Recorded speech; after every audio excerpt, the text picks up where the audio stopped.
Bonjour et bienvenue sur Crypto House. Aujourd'hui, on va parler d'un projet qui me tient à cœur. Ça s'appelle VeChain. C'est un projet que je suis déjà depuis plus de 2 ans. Et puis, il y a eu pas mal d'évolutions ces derniers mois. Le token s'est vraiment envolé en termes de prix. On va essayer d'analyser si c'est juste du hype ou s'il y a vraiment une vraie valeur derrière le projet. Et ça, c'est pour tout de suite.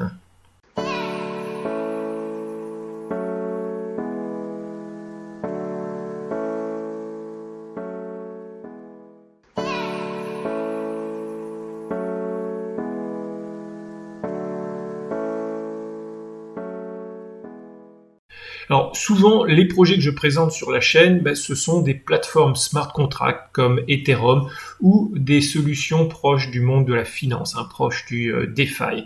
Mais on en oublie aussi que la blockchain, ça peut apporter beaucoup de manière beaucoup plus terre à terre au monde de l'industrie et au monde, je dirais, marchand de manière générale.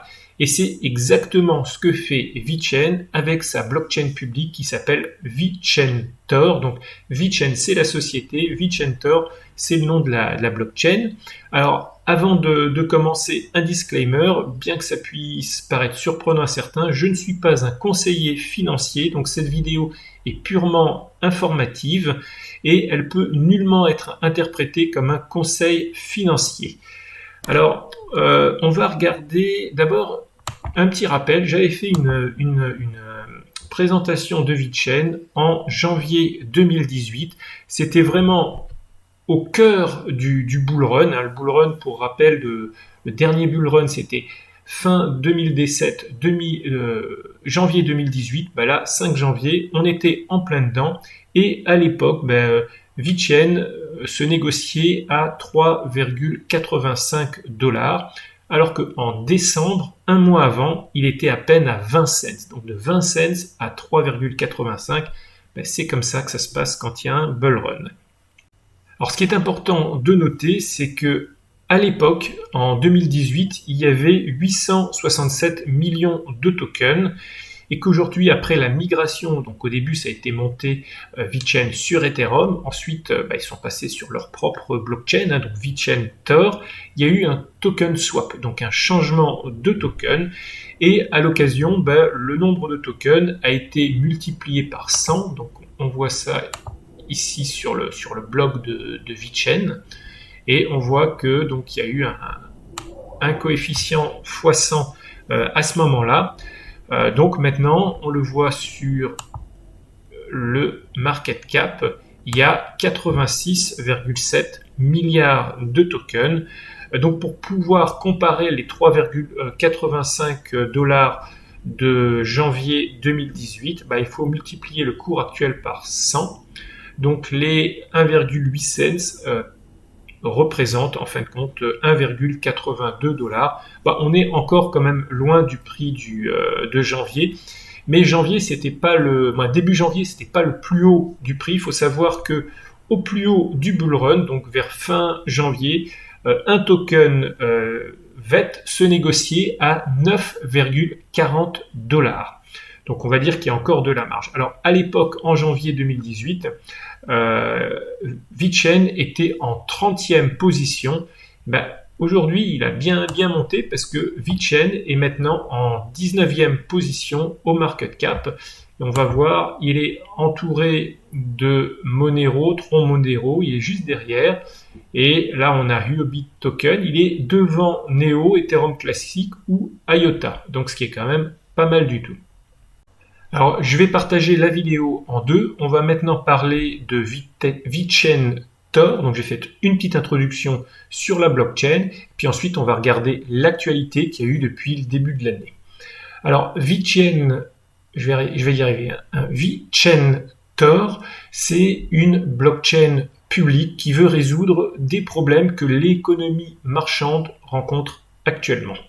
Donc, elle souhaite apporter plus de transparence, plus de traçabilité et de sécurité au monde marchand et au monde de la logistique, notamment en se connectant avec des objets IoT, donc c'est le Internet of Things, donc c'est le monde des objets connectés. Et VeChain Tor s'adresse aussi bien aux industriels co-consommateurs. C'est-à-dire que nous, en tant que consommateurs, on va directement bénéficier de la technologie apportée par VeChain Tor. Alors, on parle de quel domaine? On va parler de l'alimentation, on va parler du monde des vêtements, on va parler de l'automobile, des médicaments. Mais bon, on va regarder quelques exemples dans le reste de la vidéo avec l'actualité. Mais comment nous, on va interagir avec la blockchain? Les objets, donc ça va être un poulet, ça va être de la viande, ça va être une paire de chaussures, ça va être une pièce détachée pour votre voiture, elles vont avoir soit une puce électronique incorporée au sein de l'objet, ou alors une étiquette RFID, ou tout simplement un QR code. Et donc ça va permettre de tracer l'origine du produit, de tracer la chaîne d'approvisionnement, mais pourquoi pas aussi avec des capteurs un peu intelligents, la température. Si vous achetez des sushis, vous avez envie de savoir s'ils ont gardé des températures froides ou pas, ou alors des médicaments, pareil lors de la chaîne de transport, ou alors des capteurs aussi de choc. Il y a des objets comme des ampoules, peut-être comme des œufs qui n'apprécient pas évidemment les chocs. Et donc, tous ces capteurs vont pouvoir enregistrer les informations et les stocker dans la blockchain de façon immuable. Donc, ça veut dire que personne ne peut changer les données qui seront rentrées dans la blockchain. Et vous, avec vos smartphones, vous allez pouvoir approcher votre smartphone ou scanner un QR code et avoir toute l'information sur le produit depuis peut-être sa création. C'est là tout l'intérêt de la blockchain.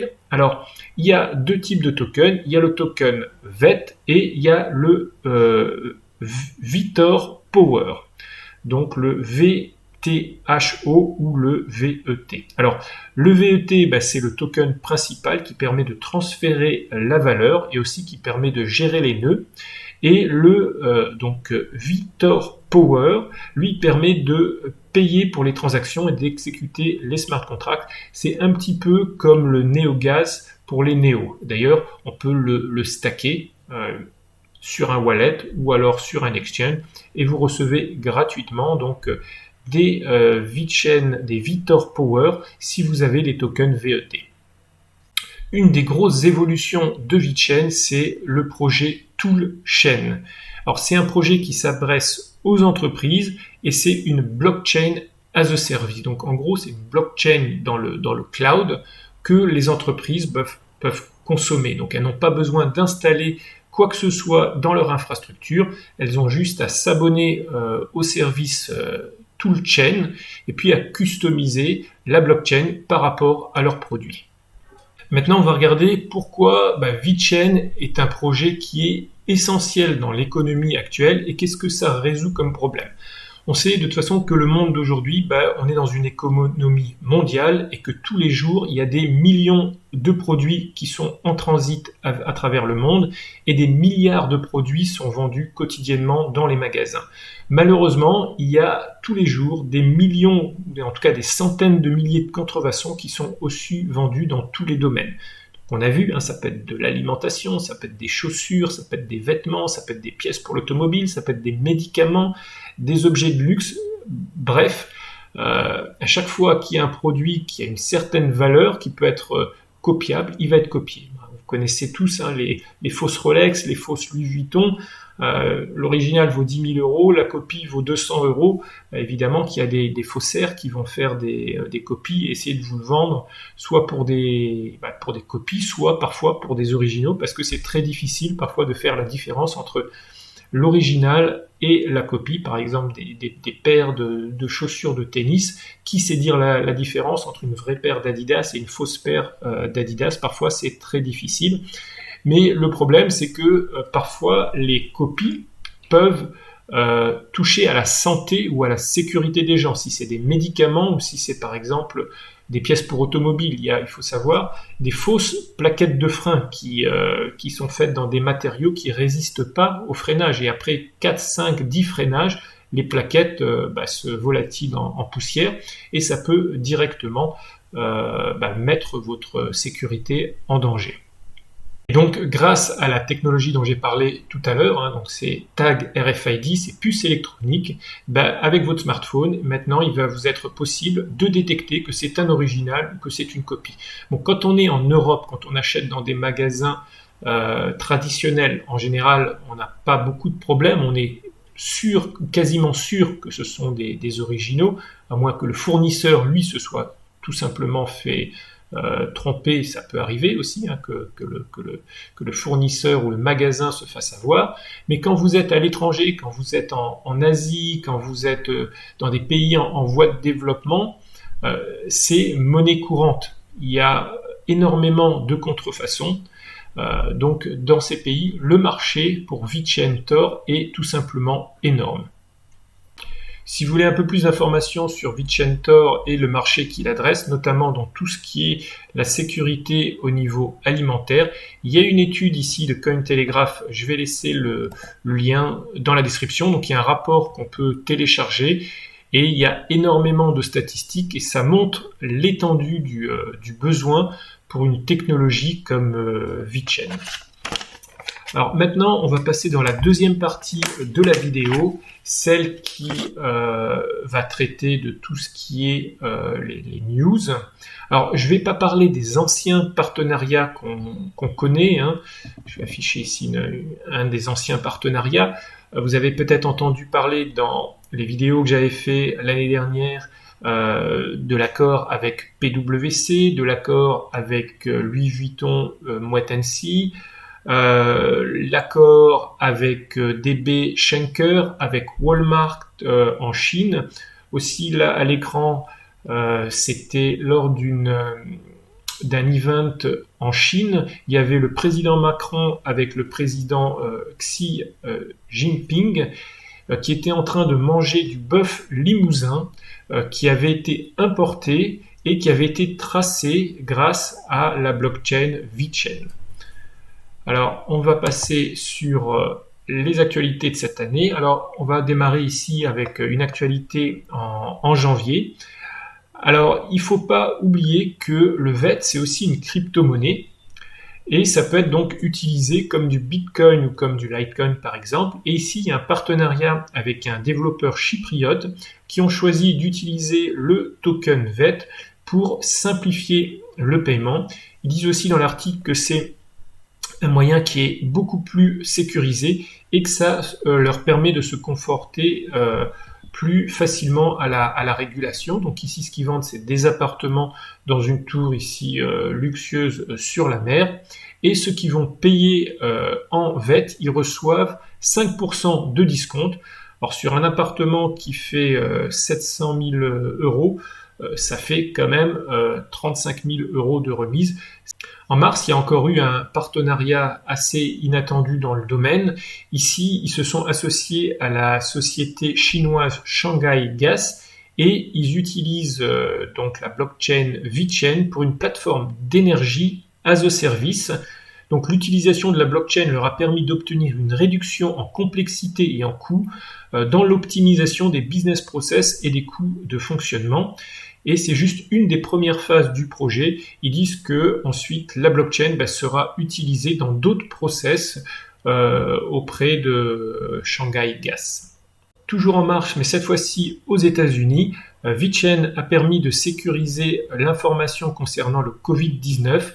Donc il y a divers corps médicaux qui envoient leur information au travers d'une API. Alors le site s'appelle coronavirusapi.com et donc l'information est hachée dans ce site et ensuite le hash est envoyé sur la blockchain VeChain Tor, ce qui permet de donner un eurodatage de façon immuable des données collectées par les différents médecins ou hôpitaux aux États-Unis.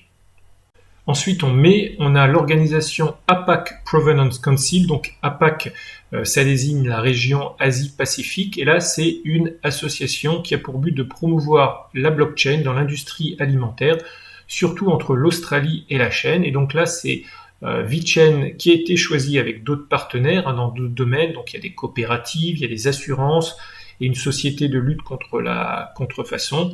Et donc, le but de toutes ces sociétés, c'est de promouvoir et garantir plus de sécurité dans l'alimentation. Alors toujours en mai, on a ici l'association qui s'appelle Producer Market, donc c'est une association de producteurs alimentaires, surtout en Amérique latine, mais aussi dans pas mal d'autres pays dans le monde.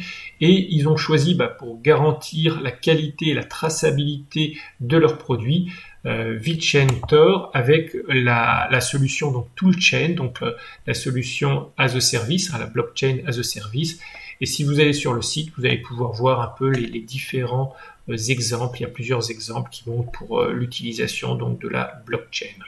Alors maintenant, fin mai, on a le géant pharmaceutique Bayer qui, au travers de sa filiale en Chine, va développer avec VeChain une solution de traçabilité de ses médicaments à travers la chaîne d'approvisionnement. Donc le service va encore une fois utiliser la plateforme as a service, la blockchain as a service, la solution Toolchain, et ils disent notamment que ça va utiliser le token. Ici, on parle quand même d'un géant pharmaceutique de Bayer, on parle d'un pays, un des plus gros pays, ou le plus gros pays au monde, la Chine. Donc ça montre quand même l'importance de VeChain et les parts de marché qui sont en train d'acquérir. On n'en est qu'au début, mais bon, travailler avec Bayer, il ne démarre pas avec les petits, il démarre avec les gros. Dans la distribution, par exemple, Walmart, qui est aujourd'hui une des plus grosses chaînes d'alimentation aux États-Unis et notamment en Chine aussi. Alors on arrive en juin et là on a VeChain toujours avec la solution Blockchain as a Service Toolchain qui s'est associée à la société de Shenzhen Yuhongtai Food et ils permettent de tracer donc la nourriture dans leur magasin. Et ici, ils montrent une photo un petit peu comment ça se passe. On a l'étiquette normale du produit, puis ici on a une seconde étiquette en haut. Vous scannez tout simplement le QR code et vous avez toute l'information directement de la blockchain VeChain. Toujours en juin, on a VeChain qui s'est associé avec la société d'assurance DNVGL, c'est une société d'assurance en Chine qui compte quand même 15 000 clients professionnels et 110 000 clients au total.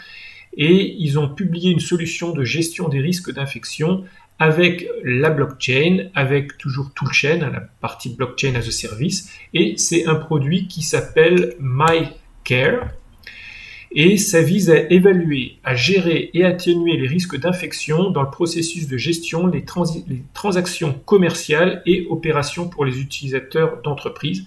Et on va voir que dans la suite de la vidéo, qu'ils ont réussi à vendre cette solution à plusieurs entreprises dans le monde. Et la première entreprise qui a signé pour MyCare, c'est la société Viking Line, dans laquelle ils ont couvert 6 navires et il permet de confirmer la capacité à l'entreprise de gérer et à prévenir les risques d'infection, y compris le Covid-19. Cela couvre les membres d'équipage et les passagers. Donc, ça veut dire que cette société a acheté la solution MyCare qui tourne sur VeChain. Donc là, on n'est plus dans le monde des prototypes, on est vraiment dans le début de l'utilisation commerciale de VeChain. Donc ça veut dire que VeChain commence à gagner de l'argent avec ce type de projet. Encore en juin, là on a un hôpital à Chypre qui utilise VeChain pour collecter et enregistrer les données des patients. Et donc l'intérêt, c'est que évidemment, une fois que les données sont sur la blockchain, elles sont eurodatées et puis elles sont infalsifiables. Et cette solution, elle est jumelée avec le nouveau passeport e-santé chypriote qui s'appelle New Health Life et l'e-HCert, un e-wallet pour les laboratoires de santé. Donc là, on a encore un QR code et on voit que ça utilise donc VeChain, Toolchain, donc toujours la plateforme BaaS, donc Blockchain as a Service. Ensuite, la solution de DNV, donc MyCare, elle a encore été vendue ici à des hôtels de luxe. On a l'hôtel Nikko de Suzhou. On a aussi le Convention Center, toujours à Suzhou, qui utilise donc la solution pour garantir que le personnel n'est pas infecté par le coronavirus et qui donne un maximum de garantie aussi aux clients.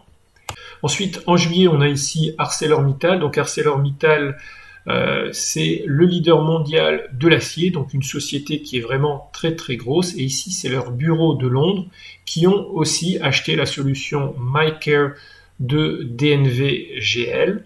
Et si cette solution qui est installée pour l'instant dans le bureau de Londres, elle est satisfaisante, ils ont dit qu'ils pourraient étendre donc l'abonnement à tous leurs bureaux au travers le monde. Donc on voit que, encore une fois, ce sont les plus grandes sociétés au niveau mondial qui sont intéressées par cette solution. Et enfin, il y a quelques jours, on a Binance US qui annonçait le support de VeChain et aussi le stacking. Donc tous ceux qui ont du VET sur Binance US recevront du VTHO, donc le token qui sert de gas à chaque transaction. On en arrive maintenant à la conclusion. On va regarder les points négatifs et puis les points positifs. Alors le premier point négatif, c'est que VeChain n'est pas seul dans le domaine. Il y a des sociétés comme aussi la société chinoise OneChain qui fait aussi ce que fait VeChain dans le domaine du suivi logistique et de la contrefaçon. Ils sont en 149e position. On a aussi dans le domaine plus du suivi logistique et notamment des médicaments la société suisse Modom que je vous avais présenté si vous allez sur la chaîne. J'ai fait une vidéo lors de l'ICO à l'époque. Mais ça peut être aussi comme concurrent des sociétés comme IOTA, avec le monde de l'IoT, qui font aussi ce type de suivi logistique. Donc, ils sont pas seuls, il y a beaucoup de concurrents et aujourd'hui, on sait que VeChain a du succès, mais on ne sait pas si dans 2 ans, 3 ans, ils continueront à avoir du succès. Notamment ce qu'on voit ici dans le rapport financier, ce qui est bien, c'est qu'ils font quand même un rapport financier, mais on voit qu'ils ont besoin d'utiliser les tokens pour continuer à survivre, donc ils ne sont pas encore rentables aujourd'hui. Donc s'ils ne deviennent pas rentables assez rapidement, qu'ils ne font pas de nouvelles levées de fonds, peut-être que dans 2-3 ans, VeChain n'existera plus. Alors par contre, ce qui est intéressant avec VeChain, c'est que c'est une blockchain publique et donc pour l'utiliser, les entreprises elles doivent avoir des tokens VET et pour passer les transactions, des tokens VETHO. Donc il y a une réelle utilisation des tokens, c'est ce qui va à terme donner plus de valeur aux tokens. Aussi, ça je ne savais pas, pour pouvoir opérer des nœuds, il faut avoir des tokens. Alors voilà. Alors il y a différents niveaux de nœuds. Alors il y a celui qu'on appelle l'authority et pour là il faut quand même 25 millions de VET pour pouvoir l'opérer. Donc ce sont des VET qui sont retirés directement du marché et il y a 101 nœuds en tout. Donc il y a 25 milliards de tokens qui sont tout simplement bloqués pour l'instant à jamais. Et pour opérer les autres types de nœuds, il faut aussi des tokens jusqu'à 15 millions de VET suivant le niveau de nœud que vous voulez opérer. Ensuite, ce qu'on a vu, c'est que le token est très simple à stacker. Pour ceux qui l'ont sur le wallet, il va générer des VETHO sans rien faire. Et pareil, si vous avez vos tokens sur Binance, il suffit de les laisser sur Binance pour que le stacking se fasse automatiquement et donc tous les mois vous recevez des nouveaux tokens, donc les VeThor Power. C'est une blockchain qui est rapide. Il faut savoir que VeChain Tor est capable d'avoir jusqu'à 10 000 transactions par seconde. Alors ça veut dire que c'est directement utilisable en entreprise dans le monde réel, alors que des blockchains comme le Bitcoin, comme Ethereum, avec leur faible taux de transaction, aujourd'hui ne peuvent pas réellement être utilisés. Enfin, ce qu'on a vu, c'est que après à peine 2 mois d'existence, il y a de grosses sociétés qui utilisent la technologie VeChain. On a vu la société d'assurance chinoise qui arrive à vendre sa solution MyCare à de grandes entreprises dans plein de domaines. Et puis on voit que VeChain est utilisé aussi en tant que moyen de paiement, est utilisé pour enregistrer aussi de la donnée dans le monde médical. On l'a vu avec les Américains et le Covid-19. On l'a vu avec un hôpital à Chypre. C'est utilisé aussi avec le passeport santé électronique à Chypre. Donc ce sont quand même des utilisations importantes, ce qui me fait penser que si VeChain continue les efforts commerciaux et continue à avoir une avancée technologique, peut-être que dans l'avenir, VeChain va devenir beaucoup plus gros et avec son utilisation, le token pourrait s'apprécier. En tout cas, si vous voulez plus d'informations sur VeChain, je vous conseille le site qui s'appelle vechain101.com. Pardon, j'ai plus beaucoup de voix, mais donc c'est un site qui recense les principales informations sur VeChain. Voilà, moi je vous dis à bientôt. N'oubliez pas de vous abonner à la chaîne, de mettre un pouce vers le haut si vous avez aimé la vidéo, et à très bientôt. Ciao ciao.